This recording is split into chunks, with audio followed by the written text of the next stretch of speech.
Shalom, selamat siang. Ya, hari ini kita merayakan, kita memperingati hari yang ke-50, yaitu hari Pentakosta, di mana hari ini, ya 2000 tahun yang silam tentu ya, patokannya pokoknya 2000 tahun yang silam ya. Karena kita memasuki 2024 ya. Ya kurang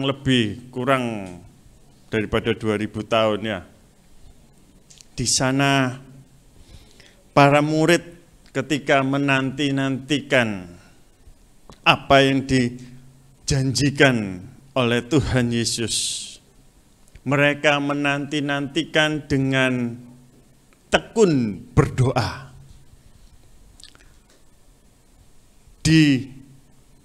Dikatakan apa? Di atas, di rumah atas ya. Mereka para murid berdoa. Dan ketika mereka berdoa, tiba-tiba Roh Kudus dicurahkan. Siapa yang di sini sudah menerima baptisan air? Baptisan air. Oh, kok 1, 2, 3? Ya baptisan air, ya iya. Baptisan air ya. Semua sudah tahu baptisan air? Amin. Nah, kalau baptisan Roh Kudus sudah belum? Nah, baptisan air, saya lihat nggak banyak yang angkat tangan. Apa karena agak berat atau gimana ya? Nah, tapi harus kita pahami baptisan Roh Kudus itu apa? Baptisan air yang kita terima, yang kita boleh lakukan, itu adalah tanda pertobatan. Tanda pertobatan. Itu kita harus melakukan baptisan air. Sedangkan baptisan Roh Kudus itu apa? Baptisan Roh Kudus itu adalah, oh ya sebelumnya mungkin kita baca Matius 3 ayat 11. Baptisan air itu sebagai tanda pertobatan, itu ada tercatat dalam Injilnya. Matius 3 ayat 11.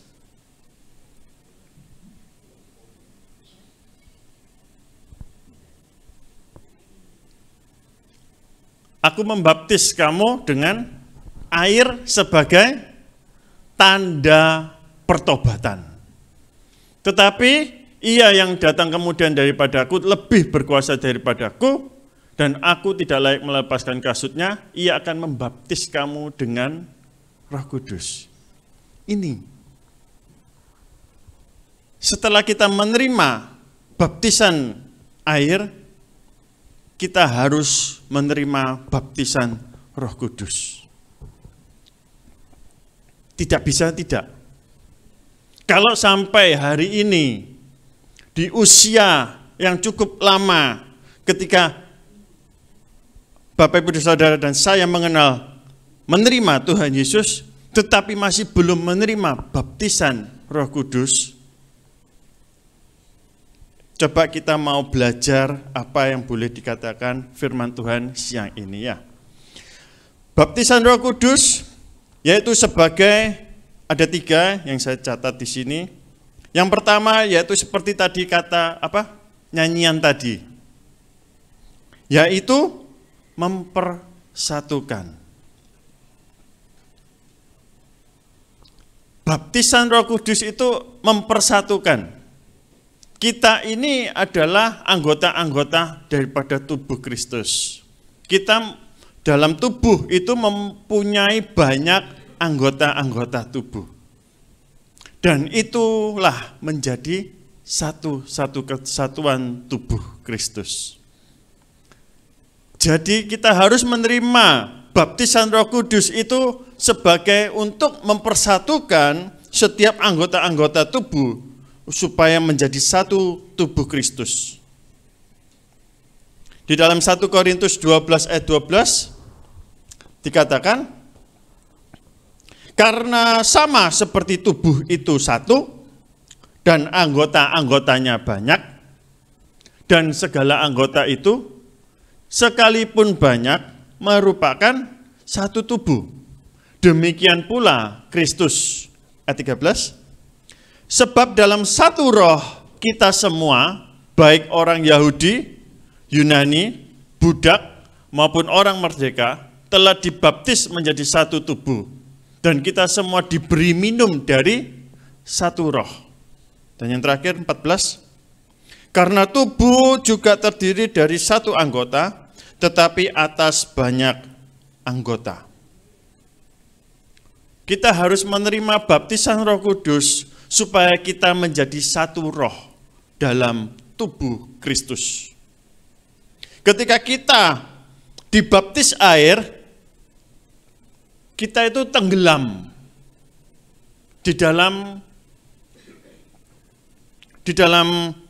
pertobatan kita tenggelam di dalam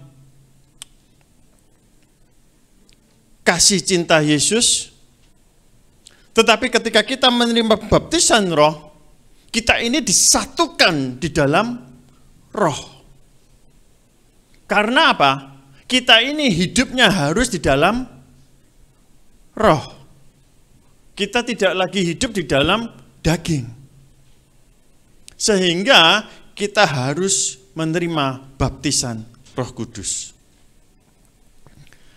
Roh Kudus, baptisan Roh Kudus yang kedua dikatakan di dalam Yohanes 3 ayat 5 dikatakan dalam percakapan Tuhan Yesus dengan pemuka agama yaitu Nikodemus.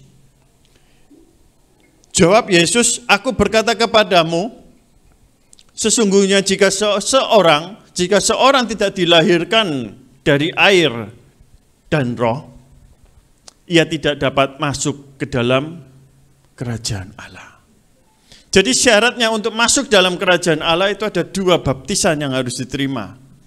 Baptisan air dan baptisan roh. Ia tidak akan masuk dalam kerajaan Allah. Jadi baptisan Roh Kudus itu akan mendapatkan bagian dalam kerajaan Allah.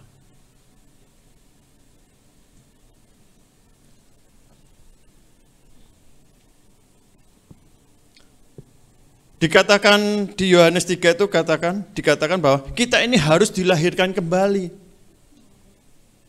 Seorang pemuka agama aja nggak ngerti apa maksud perkataan Tuhan Yesus mengenai harus dilahirkan kembali.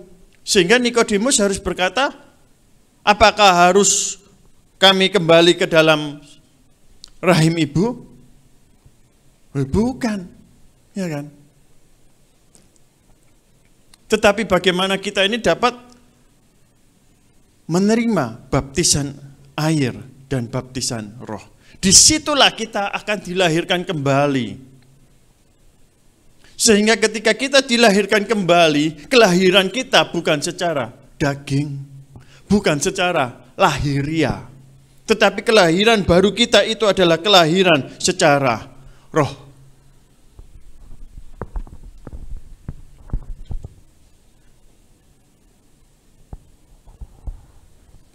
Karena Tuhan ingin memulihkan kerohanian manusia.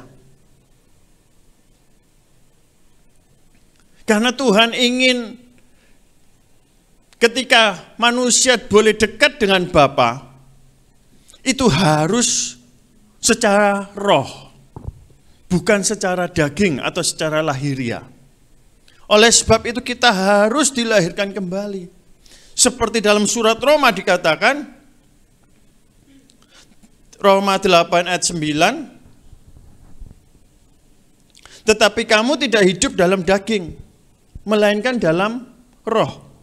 Jika memang roh Allah diam di dalam kamu, tetapi jika orang tidak memiliki roh Kristus, ia bukan milik Kristus. Jadi kita harus mempunyai roh Kristus. Roh Allah tinggal dalam kita. Bukankah kita ini adalah baitnya roh Allah? Di mana roh Allah itu boleh tinggal diam. Dilanjutkan di ayat 10, tetapi jika Kristus ada di dalam kamu, maka tubuh ini memang mati karena dosa, tetapi roh adalah kehidupan oleh karena kebenaran. Dan jika roh Yesus, roh Allah itu yang telah membangkitkan Yesus dari antara orang mati, diam di dalam kamu, maka Ia yang telah membangkitkan Yesus Kristus, roh Allah itu dari antara orang mati, akan menghidupkan juga tubuhmu yang fana itu oleh rohnya yang diam di dalam kamu. Jadi saudara-saudara, kita adalah orang berhutang, tetapi bukan kepada daging. Kita bukan berhutang kepada orang yang penjual daging ya.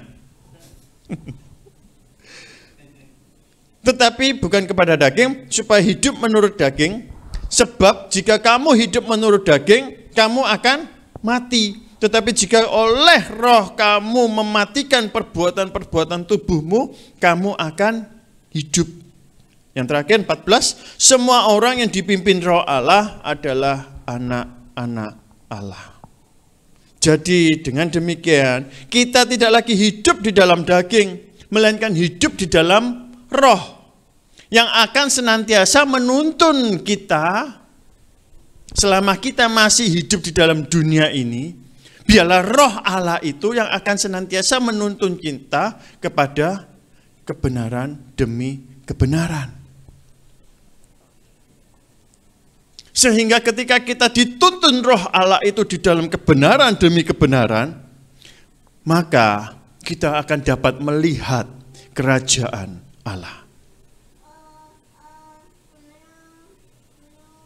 Dan yang poin yang ketiga, yang terakhir, baptisan Roh Kudus. Baptisan Roh itu sebagai hal yang membangun.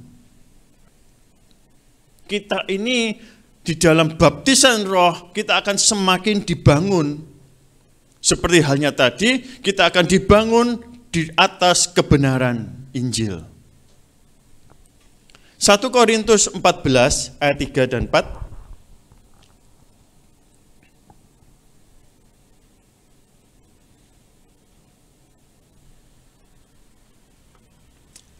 Tetapi siapa yang bernubuat, ia berkata-kata kepada manusia.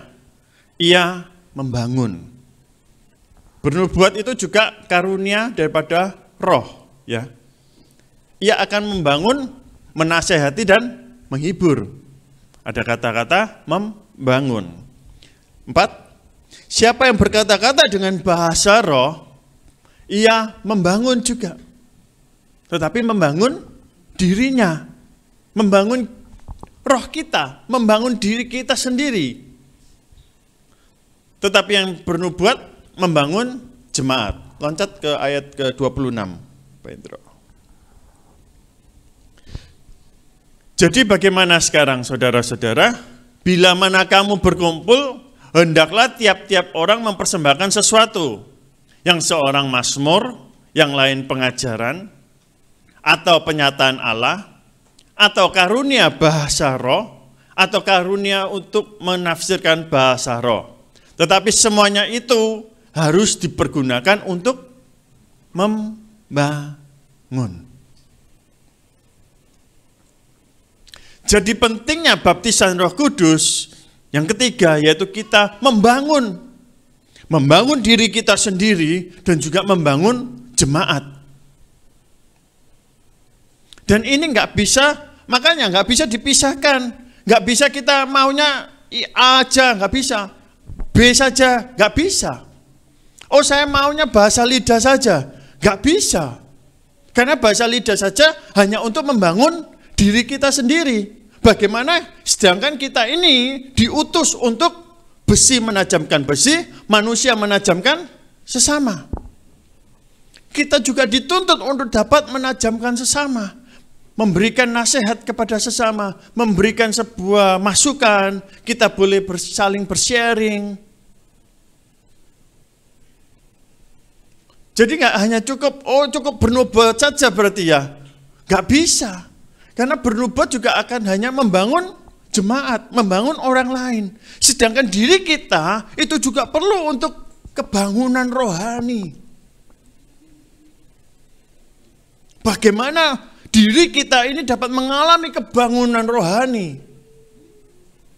Kita harus terjadi. Kita harus menerima.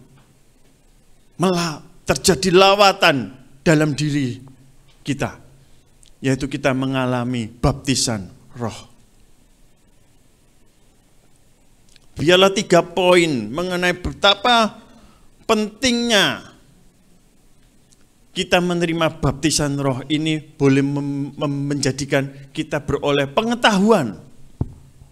Kita beroleh pengertian betapa dalam dan betapa itu adalah fondasi kita di dalam menjalani kehidupan kekristenan kita. Karena kekristenan ini bukan hanya sekedar I believe, tetapi biarlah kepercayaan itu, biarlah percaya itu gak hanya mengaku. Karena ketika kita mengaku, disitulah roh Allah itu akan bekerja. Seperti minggu lalu, ketika Roh Kudus dicurahkan, kita menerima kuasa. Kuasa yang dinamis dan kuasa eksosia. Kuasa yang meledak-ledak, yaitu kuasa yang membangkitkan. Kuasa yang gak bisa kita berdiam diri untuk memberitakan Injil. Kuasa yang gak bisa berdiam diri untuk kita untuk melakukan segala hal buah-buah roh. Dan segala otoritas yang kita punya, yang Tuhan berikan, kita berotoritas atas juga dunia ini. Roh-roh jahat, roh-roh yang bukan daripada Yesus Kristus, itu di bawah kita. Bukan di atas kita, tetapi itu semua di bawah kita. Jadi inilah biarlah pengetahuan ini biar boleh menjadi sesuatu. Sehingga kita dapat dengan masuk ke dalam hadirat Tuhan, kita memberanikan diri kita meminta. Nah nanti juga bagaimana untuk kita menerima baptisan Roh Kudus. Karena baptisan roh ini adalah kasih karunia. Kalau baptisan air itu inisiatif kita, inisiatif manusia, tetapi baptisan roh inisiatif daripada Allah Bapa. Dan Allah Bapa akan memberikannya bagi setiap yang meminta. Mintalah, maka akan diberikan. Gak mungkin Allah Bapa tidak akan memberikannya. Maka kita harus meminta dengan kerendahan hati, dengan ketulusan hati yang kita punya, kemurnian hati kita.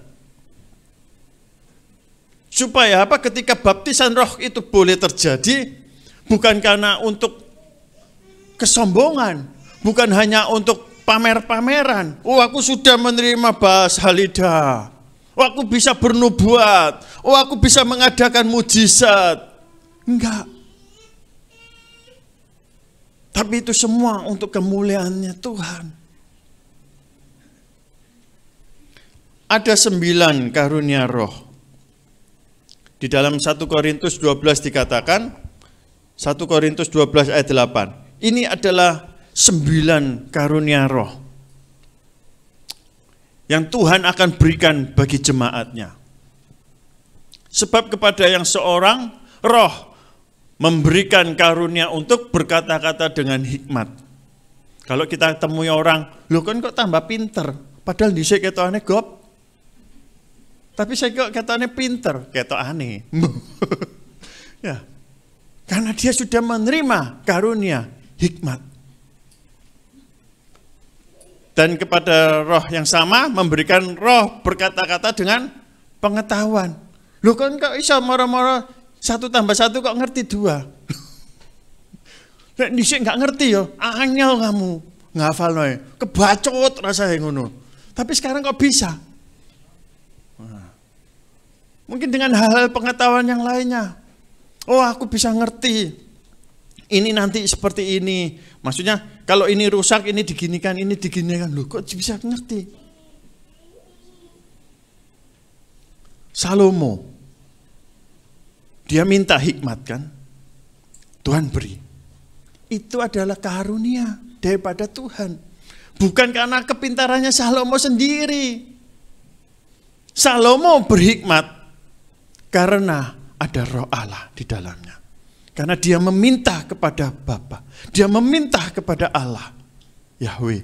Dia meminta kepada Allah, Abraham, Allah, Ishak, Allah, Yakub. Dia meminta hikmat. Dan Tuhan memberikannya dia hikmat. Lanjut ayat ke 9. Kepada yang seorang roh yang sama memberikan iman. Duh, kok kamu bisa percaya Yesus? Itu karunia. Dan kepada yang lain ia memberikan karunia untuk menyembuhkan. Di kita berdoa penumpangan tangan. Ya, House of Kana diberikan kesempatan untuk melayani di rumah sakit. Setiap hari Kamis kita berdoa. Kalau ada yang sembuh, itu karena pendoanya toh. Ya bukanlah, ya itu karena Tuhan. Itu karunia daripada Tuhan. Ya. Ada karunia menyembuhkan, beriman. Lanjut, Pak Indra. 10.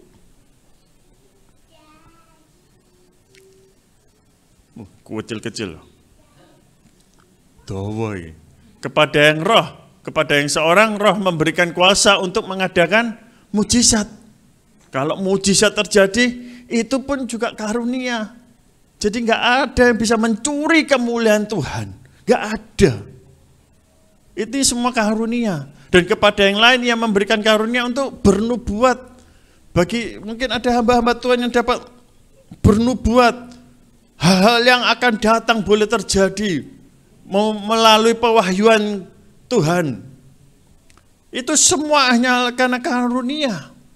Dan kepada yang lain ia memberikan karunia untuk membedakan bermacam-macam roh. Ada roh apa? Roh halus, roh kasar, ya. Hah? Pental halus, pental kasar, puyuh. Kepada yang seorang ia memberikan karunia untuk berkata-kata dengan bahasa roh. Jadi kalau kita bisa berbahasa lidah, itu juga karunia. Dan kepada yang lain ia memberikan karunia untuk menafsirkan bahasa roh itu. Jadi ada 9 karunia bahasa roh yang dimiliki Bapa yang akan diberikan kepada umatnya. Minta, dia akan memberikan. Dan semuanya itu bukan untuk gaya-gayaan. Ya. Itu bukan untuk gaya-gayaan. Oh, bisa bahasa roh, oh gaya. Enggak. Itu semua untuk membangun diri sendiri dan membangun jemaat. Di dalam sebuah kisah, di kisah para rasul juga, ketika itu di suatu wilayah, di suatu daerah di situ sudah menerima Yesus, sudah banyak jiwa yang sudah menerima Yesus, sudah dibaptis, sudah. Tetapi para rasul melihat, oh, kok belum ada baptisan roh di sini. Sehingga para rasul ini menumpang tangankan sehingga terjadi baptisan roh. Kita mau baca dalam Kisah Para Rasul ayat 8. Kisah Para Rasul 8 ayat yang pertama.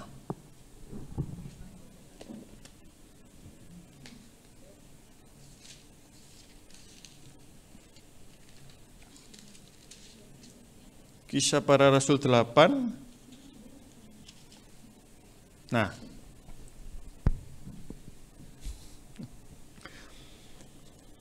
di situ dikatakan, saya mau baca di ayat pertamanya dulu ini. Saulus setuju, sebelumnya itu di pasal sebelumnya itu Stefanus dihakimi dan akhirnya Stefanus dibunuh. Saulus juga setuju bahwa Stefanus mati dibunuh. Pada waktu itu mulailah penganiayaan yang hebat terhadap jemaat di Yerusalem. Maka mereka semua kecuali rasul-rasul tersebar ke seluruh daerah, yaitu Yudea dan Samaria. Di situ ada kata-kata penganiayaan. Jadi, Bapak Ibu Saudara, izinkanlah penganiayaan itu. Sebab tanpa penganiayaan, maka para murid tetap tinggal di Yerusalem. Dan belum tergenapi apa perintah Tuhan Yesus. Sebelum dia naik ke surga, dia mengatakan apa? Pergilah, jadikan semua bangsa muridku. Sampai kemana? Ke Yudea, Samaria, sampai ke ujung bumi. Itu pada mulanya di pasal 8 ayat pertama itu. Sehingga para pengikut dan para rasul itu akhirnya tersebar. Kalau enggak, mereka masih di Yerusalem. Pekabaran Injil dimulai dari Yerusalem. Dari situ akhirnya terjadi penganiayaan. Terjadi pembunuhan, penganiayaan. Mereka yang mengikut Yesus, yang percaya Yesus itu dipenjarakan. Jadi maksudnya apa? Melalui kesesakan, melalui di luar zona nyaman, karya Tuhan bekerja. Sebab di dalam zona nyaman, kita tidak akan bisa menemukan karya Tuhan. Yang ditemukan adalah karya sendiri. Karya kita sendiri.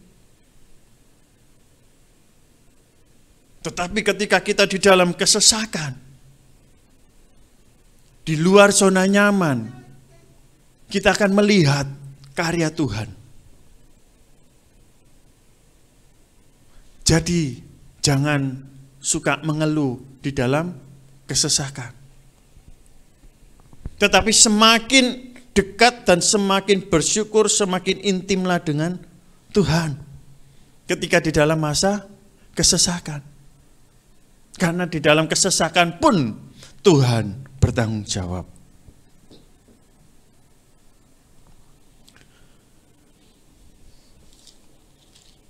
Kita lompat ke ayat yang keempat.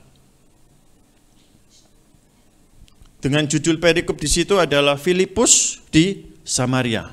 Sampailah Filipus di Samaria. Mereka yang tersebar itu menjelajah ke seluruh negeri sambil memberitakan Injil. Ya. Jadi kita baca dulu aja. Ayat kelima, lanjut ya. Ini sampai ke bawah Pak Hendro. Dan Filipus pergi ke suatu kota di Samaria dan memberitakan Mesias kepada orang-orang di situ. Ketika orang banyak itu mendengar pemberitaan Filipus dan melihat tanda-tanda yang diadakannya, mereka semua dengan bulat hati menerima apa yang diberitakannya itu. Sebab dari banyak orang yang kerasukan roh jahat, keluarlah roh-roh itu sambil berseru dengan suara keras. Dan banyak juga orang lumpuh dan orang timpang yang disembuhkan. Maka sangatlah besar sukacita dalam kota itu. Ada seorang yang bernama Simon, telah sejak dahulu melakukan sihir di kota itu, Samaria. Dan mentakjubkan rakyat Samaria, serta berlagak seolah-olah ia seorang yang sangat penting. Semua orang, besar kecil, mengikuti Simon itu. Dan berkata, mengikuti dia, yaitu Filipus, dan berkata, orang ini adalah kuasa Allah. yang terkenal sebagai kuasa besar. Dan mereka mengikutinya karena sudah lama ia mentakjubkan mereka oleh perbuatan sihirnya. Tetapi sekarang mereka percaya kepada Filipus yang memberitakan Injil tentang kerajaan Allah dan tentang nama Yesus Kristus, dan mereka memberi diri mereka dibaptis. Telah terjadi pertobatan. Memberi mereka dibaptis baik laki-laki maupun perempuan. Simon sendiri juga menjadi percaya, dan sesudah dibaptis ia senantiasa bersama-sama dengan Filipus dan takjub ketika ia melihat tanda-tanda dan mujizat-mujizat besar yang terjadi. Ketika rasul-rasul di Yerusalem mendengar bahwa tanah Samaria telah menerima firman Allah, mereka mengutus Petrus dan Yohanes ke situ, yaitu Samaria. Setibanya di situ, kedua rasul itu, Petrus dan Yohanes, berdoa supaya orang-orang Samaria itu beroleh Roh Kudus. Sebab Roh Kudus belum turun di atas seorang pun di antara mereka, karena mereka hanya dibaptis dalam nama Tuhan Yesus. Kemudian keduanya menumpang tangan di atas mereka, lalu mereka menerima Roh Kudus. Ketika Simon penyihir itu melihat bahwa pemberian Roh Kudus terjadi karena rasul-rasul itu menumpangkan tangannya, ia menawarkan uang kepada mereka serta berkata, "Berikanlah juga kepadaku kuasa itu, supaya jika aku menumpangkan tanganku di atas seseorang, ia boleh beroleh menerima Roh Kudus." Tetapi Petrus berkata kepadanya, "Binasalah kiranya uangmu itu bersama-sama dengan engkau, karena engkau menyangka bahwa engkau dapat membeli karunia Allah dengan uang. Tidak ada bagian atau hakmu dalam perkara ini, sebab hatimu tidak lurus di hadapan Allah. Jadi bertobatlah dari kejahatanmu ini dan berdoalah kepada Tuhan supaya ia mengampuni niat hatimu ini. Sebab kulihat bahwa hatimu telah seperti empedu yang pahit dan terjerat dalam kejahatan."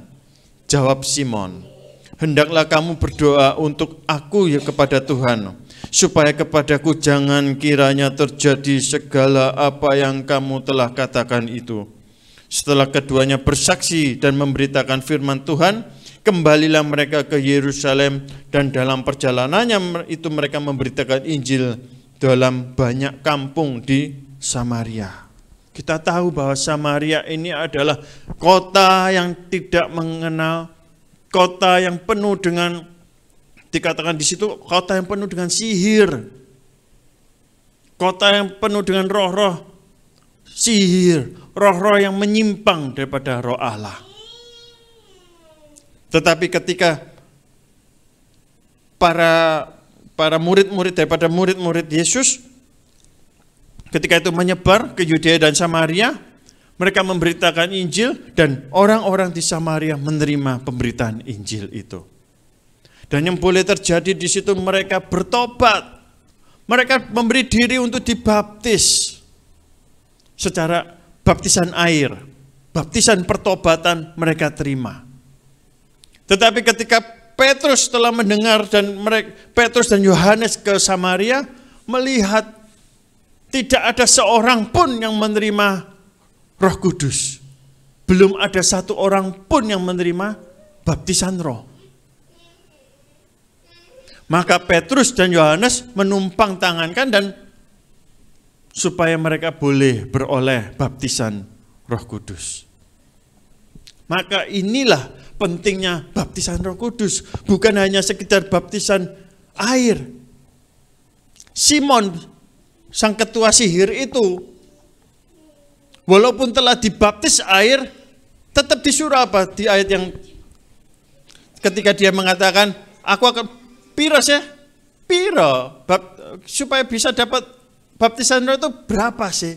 Ini ono duit iki lho. Tak beli. Roh Kudus? Nggak bisa.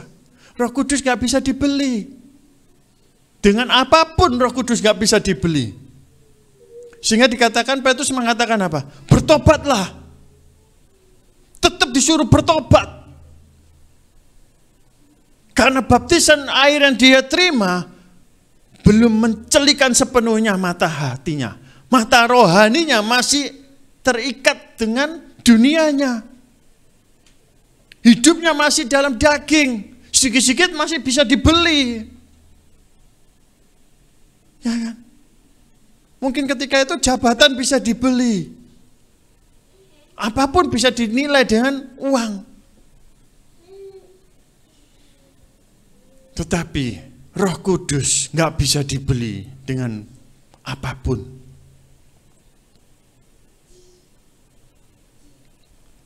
Maka itu Roh Kudus, baptisan roh, itu adalah mempersatukan setiap umat dapat unity dalam satu roh. Sehingga apa? Ketika kita menerima baptisan roh, kita nggak lagi hidup dalam daging. Pola pikir kita pun bukan daging lagi, tapi pola pikir kita sudah pola pikir roh. Karena hidup kita sudah diselimuti oleh roh. Sehingga apa? Kegiatan hidup kita pun kegiatan hidup roh.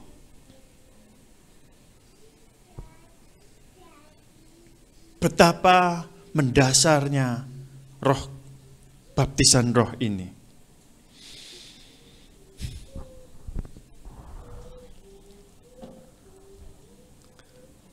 Kota Samaria yang dulunya penuh dengan sihir, yang penuh dengan roh-roh gelap, ketika terjadi baptisan roh, roh Allah melawat seluruh kota besar itu.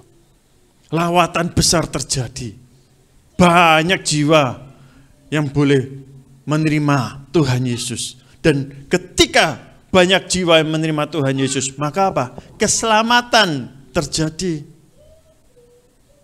Bukan karena kepintaran para rasul ataupun pengikut-pengikut daripada para rasul, tetapi di situ oleh karena kasih karunia Allah yang melanda Samaria. Karena apa? Supaya genaplah apa yang dikatakan Tuhan Yesus.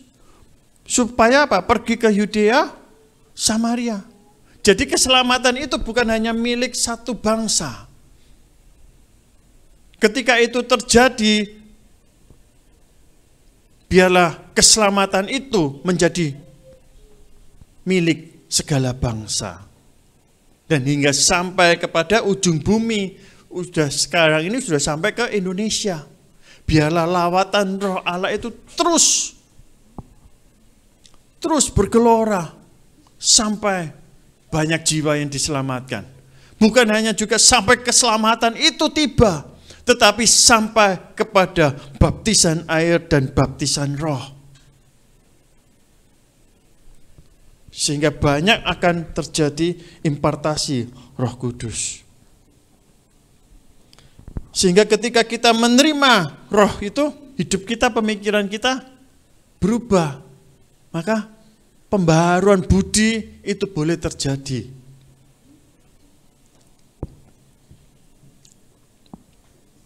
Hal yang sama itu terjadi juga di Kaisarea, di pasal yang ke-10.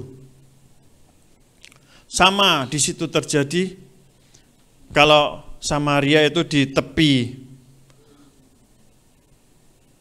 barat Israel, Kaisarea itu agak ke timur situ. Nah, Petrus di Kaisarea juga sama terjadi. Melihat bahwa di situ pemberitaan Injil mulai diterima. Kita baca dulu di Kisah 10. Kisah 10 ayat yang kita masuk langsung ke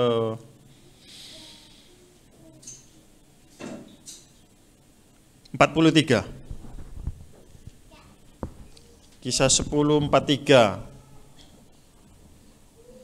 Ya, di situ mungkin Bapak Ibu Saudara dapat membaca di rumah ya.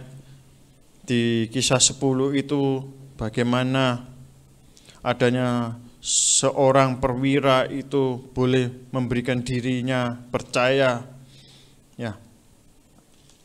Lalu di situ juga Petrus mendapatkan penglihatan selama 3 kali bahwa adanya hal-hal yang di situ orang-orang para rasul ini mereka itu semula itu kan memilah-milah antara ada orang yang bersunat, orang yang enggak bersunat, ya, orang ini yang najis dan yang enggak najis. Tetapi semuanya Tuhan mensingkapkan di Petrus ketika itu bahwa semuanya akan mendapatkan hal-hal yang sama. Kita baca di ayat yang ke-43. Tentang dialah semua nabi bersaksi bahwa barang siapa percaya kepadanya, ia akan mendapat pengampunan dosa oleh karena namanya. 44. Ketika Petrus sedang berkata demikian, turunlah Roh Kudus ke atas semua orang yang mendengarkan pemberitaan itu. Dan semua orang percaya dari golongan bersunat yang menyertai Petrus tercengang-cengang karena melihat bahwa karunia Roh Kudus dicurahkan ke atas bangsa-bangsa lain juga. 46 poinnya. Sebab mereka mendengar orang-orang itu berkata-kata dalam bahasa roh dan memuliakan Allah. Lalu kata Petrus, 47, bolehkah orang mencegah untuk membaptis orang-orang ini dengan air, sedangkan mereka telah menerima Roh Kudus sama seperti kita? 48 terakhir. Lalu ia menyuruh mereka dibaptis dalam nama Yesus Kristus, kemudian mereka meminta Petrus supaya ia tinggal beberapa hari lagi bersama-sama dengan mereka. Di Kaisarea kebalikannya dengan di Samaria. Kalau di Samaria, orang-orang Samaria dibaptis terlebih dahulu. Sehingga ketika Petrus dan Yohanes datang melihat kok belum ada pencurahan Roh Kudus, mereka menumpang tangankan. Belum terjadi baptisan roh di Samaria. Berbeda dengan di Kaisarea. Di Kaisarea terjadi baptisan roh terlebih dahulu. Roh Kudus nggak bisa ditahan. Roh Kudus juga nggak bisa disetting. Oh nanti setelah ini kita akan, nggak bisa.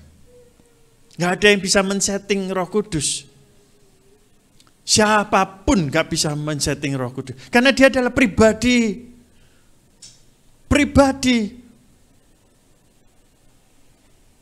Dan biarlah pribadi itu datang dengan sendirinya di waktu yang tepat. Di waktu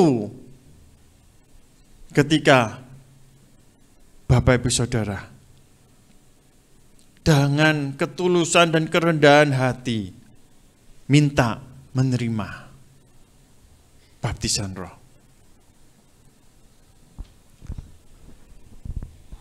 Jadi kekristenan bukan hanya stop sampai pada menerima percaya kepada Tuhan Yesus. Kekristenan bukan hanya stop ketika kita menerima keselamatan. Tetapi bagaimana kekristenan itu dapat bertumbuh, berjalan. Karena kehidupan kekristenan itu enggak stagnan. Enggak hanya cukup sudah percaya. Kalau hanya cukup hanya sekedar percaya, enggak sampai menunggu 2000 tahun kemudian, atau sampai kita enggak tahu mungkin sampai 1000 tahun kemudian kedatangan Tuhan Yesus, kedatangan kedua Tuhan Yesus. Ya kan? Mungkin ya cukuplah sampai di tahun 100 saja cukup. Gak usah sampai nunggu ribuan tahun ini.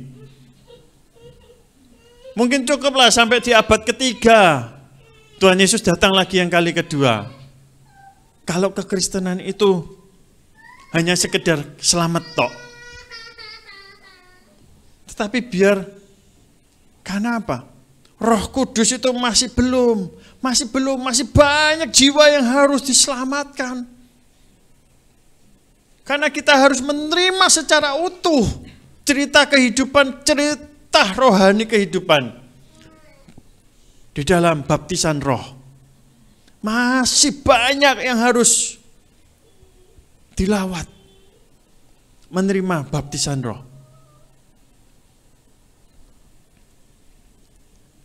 Dan ingatlah satu hal, bahwa tubuhmu adalah bait Roh Kudus, di mana Roh Kudus mau untuk tinggal diam seterusnya dan sampai selama-lamanya. Kalau tubuh kita ini adalah baitnya Roh Kudus, sedangkan kita belum terima baptisan Roh Kudus, apa yang terjadi? Ada yang kosong dalam tubuh kita. Ada yang masih kosong. Dan hati-hati, ketika yang kosong itu belum juga terisi, itu mudah akan terisi dengan roh yang lain. Dan biarlah tempat yang masih kosong itu diisi Roh Kudus. Karena juga bisa diisi roh lain. Harus terima baptisan roh. Dikatakan di ayat 46 tadi, sebab mereka mendengar orang-orang itu berkata-kata dalam bahasa roh. Jadi tanda yang mendasar ketika seseorang menerima baptisan roh adalah berbahasa lidah. Dengan berbahasa roh, itu adalah tanda dasar. Bukan ini berarti tanda yang gampangan, enggak. Berbahasa lidah pun kita meminta kepada Tuhan. Lalu mungkin juga banyak pertanyaan-pertanyaannya. Saya enggak buka pertanyaan di sini ya. Kalau sudah terima, terus apakah hidupku jadi suci, jadi kudus, jadi hidupku sudah bukan aku lagi. Nah, tetap jalani kehidupan sampai Maranatha.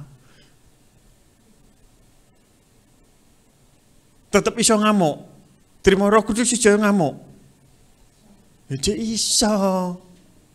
Tapi ngamuke terkontrol. Jadi iso berbuat dosa. Jadi iso. Karena hidup masih daging. Tapi bisa dikontrol lagi. Pikul salib sangkal diri. Kita memikul salib. Yaitu kita mematikan kedagingan kita.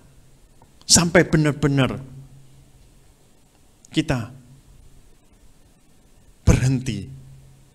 Ada hal-hal yang bisa sampai kita off-kan.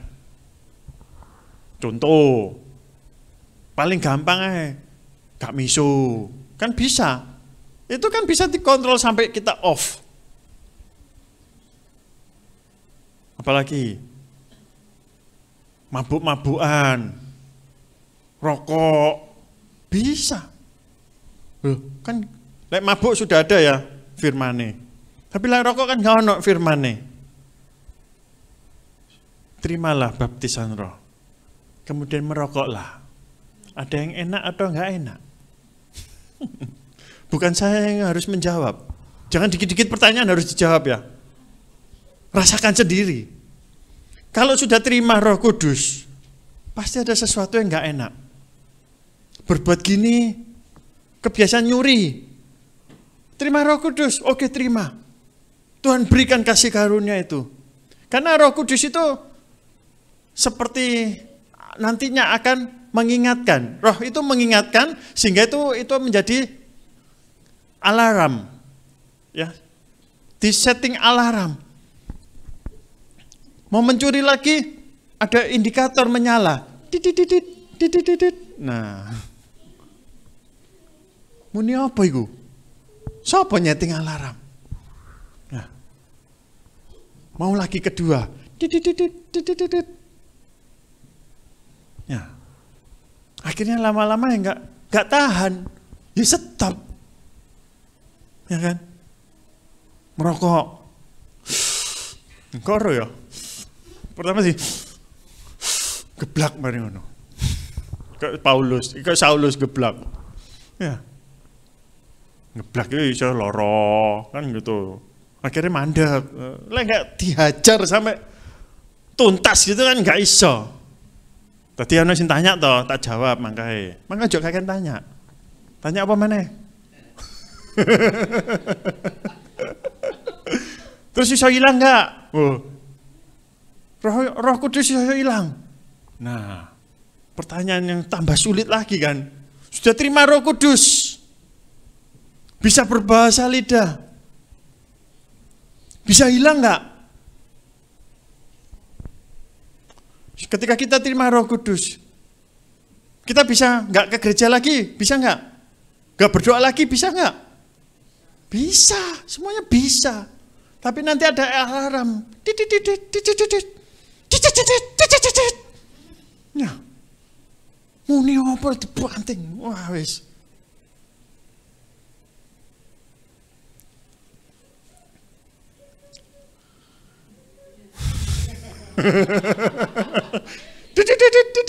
Gitu ya. Guyu toh. Nah, ada alarm. Ketika itu apa? Loh, kok nggak bisa lagi bahasa lidah ya? Kenapa? Sudah jauh. Sudah jauh. Jauh dari hadirat.